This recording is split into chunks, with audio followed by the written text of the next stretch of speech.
Hello, my name is AJ Fernandez-Rich, and today we will be discussing major neurocognitive disorder due to HIV infection.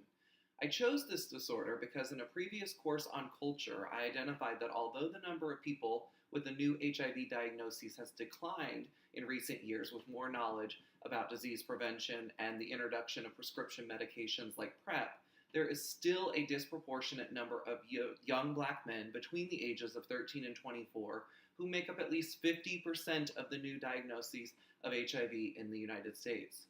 While there are a variety of ways to contract the disease, there is still a large social stigma surrounding gay men and HIV. I'm a gay man and also someone with a passion for working with and educating marginalized youth, such as the young black men becoming infected with this deadly disease. The CDC actually estimates that 60% or more of individuals carrying the infection in the US are unaware that they even have it. Before researching this disorder, I was aware of the physical symptomology regarding HIV and AIDS, but was quite surprised to initially learn about the mental diagnosis. Let's discuss the diagnostic criteria for major neurocognitive disorder due to HIV infections. There are two diagnostic codes in the DSM-5 for this disorder. Both should be prefaced by 042B20 to identify the HIV infection, and then the numbers 294.11 F02.81 to represent a client with this disorder and also a behavioral disturbance. Otherwise, the therapist should use 294.10 F02.80, representing the disorder without a behavioral disturbance. Before moving on, it's important that clients meet the criteria first of a major neurocognitive disorder, which the DSM-5 includes as criteria A, evidence of a significant cognitive decline in one or more domains such as complex attention, executive function, learning and memory, language, perceptual motor, or social cognition. We'll get back to that executive functioning in just a few moments. Furthermore, criteria A continues with a requirement that there is 1. Concern on behalf of the client themselves, a knowledgeable informant such as a family member or friend, or the clinician that there has been a decline, and 2. That a substantial impairment in cognitive performance has been indicated, either by a neuropsychological or clinical assessment. Criteria B continues that these cognitive deficits must interfere with everyday activities. Criteria C says that cognitive deficits must not exclusively occur during episodes of delirium. And finally, criteria D states that the cognitive deficits are not better explained by another disorder. Now that we've covered the general requirements for a major neurocognitive disorder, let's continue with the diagnostic criteria for diagnoses with HIV. Criteria A states that the client must meet the criteria that we've already discussed. Easy, right?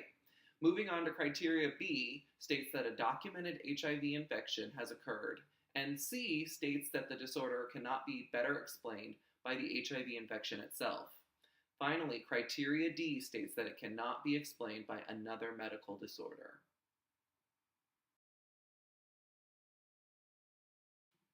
Now let's discuss some assessment strategies for a major neurocognitive disorder due to HIV infection. Before I move on, though, it's important for therapists to be aware that only 5% of individuals infected with HIV will develop this disorder. Now getting on to assessment. A positive HIV test is required for diagnosis. In most cases, neuropsychological testing is preferred to assess all activity. An MRI or lumbar punctioning test may also assist a counselor in excluding other medical conditions such as hepatitis C. Since HIV can be contracted in a variety of ways, it is not unusual that clients with the infection also may develop other blood or sexually transmitted diseases, deeming them ineligible for this diagnosis. Cognitive impairment can be the first sign of an untreated HIV infection, so clients at risk for contracting HIV should seek medical counsel, especially if they have experienced slower mental processing or difficulty concentrating. In most cases with this particular disorder, the executive functioning is most impacted. Remember, we talked about that a few minutes ago. So executive functioning is associated with goal-directed cognitive actions and learning and retaining new information.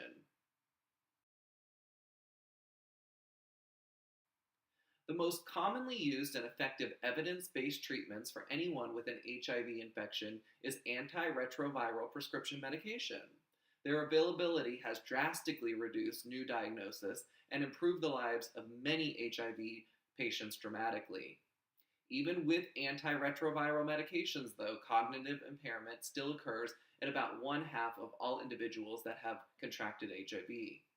Because HIV can produce rapid inflammation in the brain and, in serious cases, a diagnosis of AIDS dementia complex, this may occur if HIV becomes an active component in the client's brain.